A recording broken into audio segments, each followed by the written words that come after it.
Today's pod, we're actually going to talk about what you should be considering when you are going to sell your home.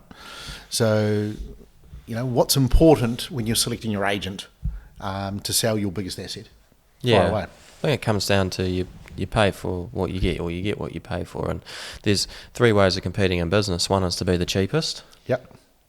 One is to be more efficient than other people. And one is to be simply the best. Yeah. And that's the lane that we stick to. Yeah. And you're never going to get both. The cheapest agent and the best agent are never the same thing. No. And you've got to make a decision. And our decision has always been to focus on process over costs, and that our costs are relevant to the amount of value that you get with our service. Yeah. And I guess that's what we pride ourselves on, is having a sound process to know that we've done everything possible to get the very best price for our sellers. And you've got to look at results. We get results. Yeah. I mean, July we sold 9 properties. August we've sold 7 properties. Yeah. There's no one else doing those numbers. And you just know that when you list with us, the likelihood of you selling is a lot higher. Yeah. Don't be fooled and don't be drawn into these advertisements all over the show, and all they're focused on is saving you money up front. So they say, we'll do cheap fees, we do free or cheap marketing. Yep. Cheap. Yep. Does that equal the best results? No, it doesn't. No. And when you're selling your biggest asset, do you want to do it cheaply or do you want to do it properly? Wherever those cuts are being made, they're being cut in the service. Yep.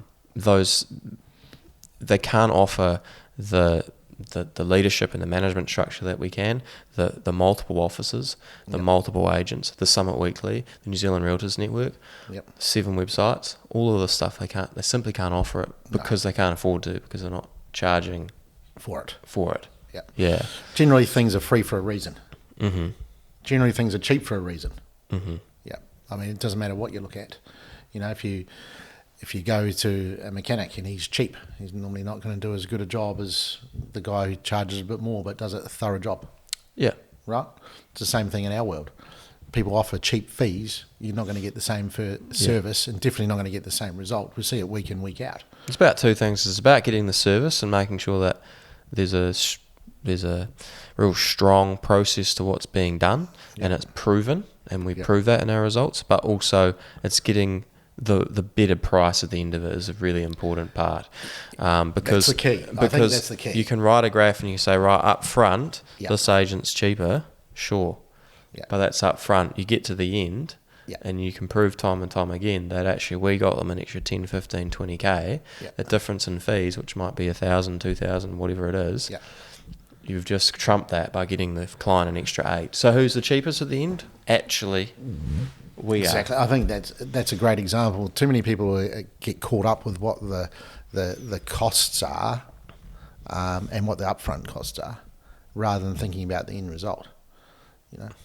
I would back ourselves 100% of the time to get a higher selling price if our fee was slightly more expensive than someone else. It's justified. We would more than double whatever that difference is, right? Yep. So say if someone's fee is $5,000 cheaper, if we sell the house for $10,000 more, you're actually $5,000 better off selling your house with us. Yep. And people have got to start understanding it's about having a sound process to get the best result. The best result is the key, not the cost, because they're 2 different things. And I can tell you now that a cheap agent is cheap for a reason.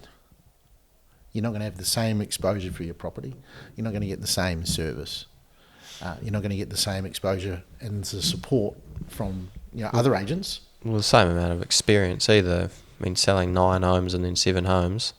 The 16 times that we've been sitting in a negotiation room in the last 6 weeks. So much more experience and practice at these things that actually make the difference in the end. The difference is the bottom number, not the first number. Yep.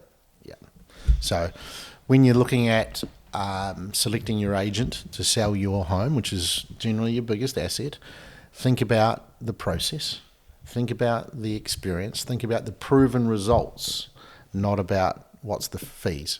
We get phone calls weekly. Ask, what's your guys' fees? I normally pass that phone call to you. Because it frustrates me, because at the end of the day, we're a fair fee. We're not the cheapest. We're nowhere near the most expensive either, by the way. Mm.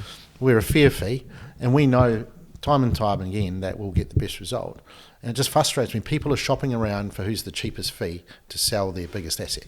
I mean, you don't do that, people, right? You get the best. Right? So if you're thinking about selling your home, what do? You give Team Delaney a call, and we'll come and see you and talk about process and how we're going to get you the best result. Oh, yeah.